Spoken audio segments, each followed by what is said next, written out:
بسم اللہ الرحمن الرحیم۔ حضرت سیدنا وہب بن منبہ رحمۃ اللہ علیہ نے فرمایا، بنی اسرائیل میں ایک عبادت گزار شخص تھا جو اپنے زمانے کا سب سے بڑا عبادت گزار شمار کیا جاتا تھا۔ وہ بستی سے الگ تھلگ ایک مکان میں اللہ عز و جل کی عبادت کیا کرتا۔ اسی بستی میں 3 بھائی اپنی ایک جوان کنواری بہن کے ساتھ رہا کرتے تھے۔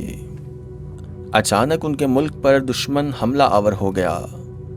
ان تینوں بہادر نوجوانوں نے جہاد پر جانے کا عزم مصمم کر لیا، لیکن انہیں اس بات کی فکر لاحق ہوئی کہ ہم اپنی جوان بہن کس کے سپرد کر کے جائیں۔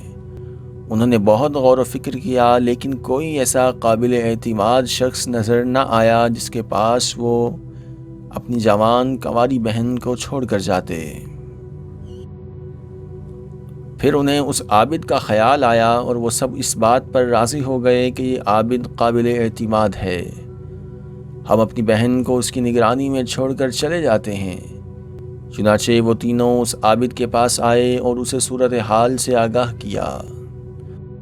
عابد نے صاف انکار کرتے ہوئے کہا، میں یہ ذمہ داری ہرگز قبول نہیں کروں گا۔ لیکن وہ تینوں بھائی اس کی منت سماجت کرتے رہے۔ بالآخر وہ عابد اس بات پر راضی ہو گیا کہ میں تمہاری بہن کو اپنے ساتھ نہیں رکھوں گا، بلکہ میرے مکان کے سامنے جو خالی مکان ہے تم اپنی بہن کو اس میں چھوڑ جاؤ۔ اور وہ تینوں بھائی اس بات پر راضی ہو گئے اور اپنی بہن کو اس کے مکان کے سامنے والے مکان میں چھوڑ کر جہاد پر روانہ ہو گئے۔ وہ عابد روزانہ اپنے عبادت خانے سے نیچے اترتا اور دروازے پر کھانا رکھ دیتا، پھر اپنے عبادت خانے کا دروازہ بند کر کے اوپر اپنے عبادت خانے میں چلا جاتا۔ پھر لڑکی کو آواز دیتا کہ کھانا لے جاؤ۔ لڑکی وہاں سے کھانا لے کر چلی جاتی۔ اس طرح کافی عرصہ تک عابد اور اس لڑکی کا آمنا سامنا نہ ہوا۔ وقت گزرتا رہا۔ ایک مرتبہ شیطان مردود نے اس عابد کے دل میں یہ وسوسہ ڈالا کہ وہ بیچاری اکیلی لڑکی ہے، روزانہ یہاں کھانا لینے آتی ہے، اگر کسی دن اس پر کسی مرد کی نظر پڑ گئی اور وہ اس کے عشق میں گرفتار ہو گیا تو یہ کتنی بری بات ہے۔ کم از کم اتنا تو کر کہ دن کے وقت تو اس لڑکی کے دروازے پر کھانا رکھایا کر تاکہ اسے باہر نہ نکلنا پڑے۔ اس طرح تجھے زیادہ اجر بھی ملے گا اور وہ لڑکی غیر مردوں کے شر سے بھی محفوظ رہے گی۔ اس عابد کے دل میں یہ وسوسہ گھر کر گیا اور وہ شیطان کے جال میں پھنس گیا۔ چنانچہ وہ روزانہ دن میں لڑکی کے مکان پر جاتا اور کھانا دے کر واپس آ جاتا، لیکن اسے گفتگو نہ کرتا۔ پھر کچھ عرصے بعد شیطان نے اسے ترغیب دلائی کہ تیرے لیے نیکی کمانے کا کتنا عظیم موقع ہے کہ تو کھانا اس کے گھر میں پہنچا دیا کر تاکہ اس لڑکی کو پریشانی نہ ہو۔ اس طرح تجھے اس کی خدمت کا ثواب زیادہ ملے گا۔ چنانچہ اس عابد نے اب گھر میں جا کر کھانا دینا شروع کر دیا۔ کچھ عرصہ اسی طرح معاملہ چلتا رہا۔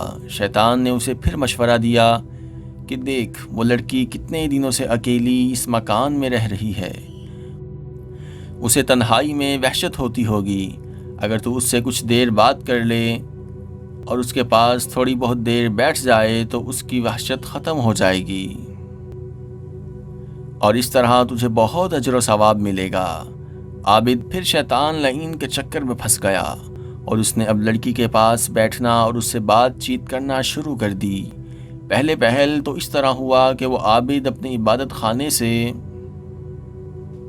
بات کرتا اور لڑکی اپنے مکان سے، پھر دونوں دروازوں پر آ کر گفتگو کرنے لگے۔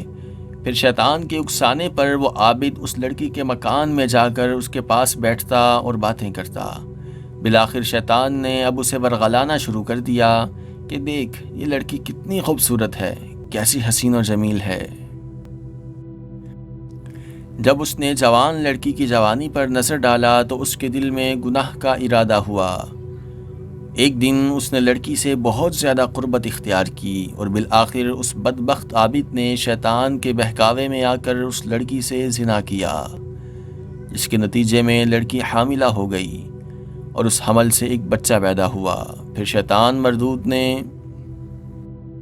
اس عابد کے پاس آ کر کہا، دیکھ تیری حرکت کی وجہ سے یہ سب کچھ ہوا ہے۔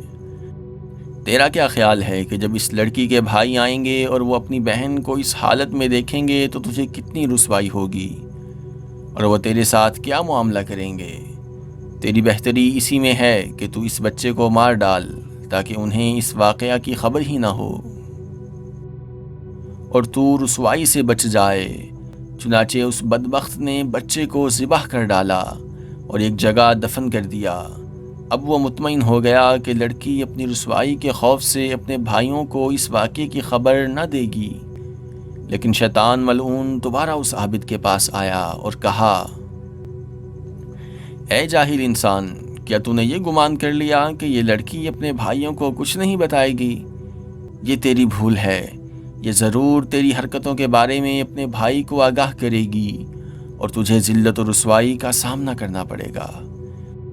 تیری بہتری اسی میں ہے کہ تو اس لڑکی کو بھی قتل کر کے دفن کر دے تاکہ معاملہ ہی ختم ہو جائے۔ عابد نے شیطان کے مشورے پر عمل کیا اور لڑکی کو قتل کر کے اسے بھی بچے کے ساتھ ہی دفن کر دیا، اور عابد دوبارہ مصروف عبادت ہو گیا۔ وقت گزرتا رہا۔ جب اس لڑکی کے بھائی جہاد سے واپس آئے تو انہوں نے اس مکان میں اپنی بہن کو نہ پا کر عابد سے پوچھا تو اس نے بڑے مغموم انداز میں روتے ہوئے جواب دیا، تمہارے جانے کے بعد تمہاری بہن کا انتقال ہو گیا اور یہ اس کی قبر ہے، اور بہت نیک لڑکی تھی۔ اتنا کہنے کے بعد وہ عابد رونے لگا اور اس کے بھائی بھی قبر کے پاس رونے لگے۔ کافی دن وہ اسی مکان میں اپنی بہن کی قبر کے پاس رہے، پھر اپنے گھروں کو لوٹ گئے اور انہیں اس عابد کی باتوں پر یقین آ گیا۔ ایک رات جب وہ تینوں بھائی اپنے اپنے بستروں پر آرام کے لیے لیٹے اور ان کی آنکھ لگ گئی تو شیطان ان تینوں کے خواب میں آیا اور سب سے بڑے بھائی سے سوال کیا، تمہاری بہن کہاں ہے؟ اس نے کہا، وہ تو مر چکی ہے اور فلاں جگہ اس کی قبر ہے۔ شیطان نے کہا، اس عابد نے تم سے جھوٹ بولا ہے، اس نے تمہاری بہن کے ساتھ زنا کیا اور اس سے بچہ پیدا ہوا، پھر اس نے رسوائی کے خوف سے تمہاری بہن اور اس بچے کو مار ڈالا اور ان دونوں کو ایک ساتھ دفن کر دیا۔ اگر تمہیں یقین نہیں آئے تو تم وہ جگہ کھود کر دیکھ لو۔ اس طرح اس نے تینوں بھائیوں کو خواب میں آ کر ان کی بہن کے متعلق بتایا۔ جب صبح سب کی آنکھ کھلی تو سب حیران ہو کر ایک دوسرے سے کہنے لگے، رات تو ہم نے عجیب و غریب خواب دیکھا۔ پھر سب نے اپنا اپنا خواب بیان کیا۔ بڑا بھائی کہنے لگا، یہ محض ایک جھوٹا خواب ہے، اس کی کوئی حقیقت نہیں، لہذا اسے ذہن سے نکال دو۔ چھوٹے بھائی نے کہا، میں اس کی ضرور تحقیق کروں گا اور ضرور اس جگہ کو کھود کر دیکھوں گا۔ چنانچہ وہ تینوں بھائی اسی مکان میں پہنچے اور جب اس جگہ کو کھودا جس کے شیطان نے نشاندہی کی تھی تو وہ دیکھ کر حیران رہ گئے کہ وہاں ان کی بہن اور ایک بچہ ذبح شدہ حالت میں موجود ہیں۔ چنانچہ وہ اس بدبخت عابد کے پاس پہنچے اور اس سے پوچھا، سچ سچ بتا، تو نے ہماری بہن کے ساتھ کیا کیا؟ عابد نے جب ان کا غصہ دیکھا تو اپنے گناہ کا اعتراف کر لیا اور سب کچھ بتا دیا۔ چنانچہ وہ تینوں بھائی اسے پکڑ کر بادشاہ کے دربار میں لے گئے۔ بادشاہ نے ساری بات سن کر اسے پھانسی کا حکم دے دیا۔ جب اس بدبخت عابد کو پھانسی دی جانے لگی تو شیطان مردود اپنا آخری وار کرنے پھر اس کے پاس آیا اور اس سے کہا، میں ہی تیرا وہ ساتھی ہوں جس کے مشوروں پر عمل کر کے تو عورت کے فتنے میں مبتلا ہوا، پھر تو نے اسے اور اس کے بچے کو قتل کر دیا۔ ہاں، اگر آج تو میری بات مان لے گا تو میں تجھے پھانسی سے رہائی دلوا دوں گا۔ عابد نے کہا، اب تو مجھ سے کیا چاہتا ہے؟ شیطان لعین بولا، تو اللہ عز و جل کی وحدانیت کا انکار کر دے اور کافر ہو جا۔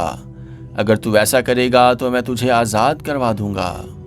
یہ سن کر کچھ دیر تو عابد سوچتا رہا، لیکن پھر دنیاوی عذاب سے بچنے کی خاطر اس نے اپنی زبان سے کفریہ کلمات بکے اور اللہ عز و جل کی وحدانیت کا منکر ہو گیا، والعیاذ باللہ تعالی۔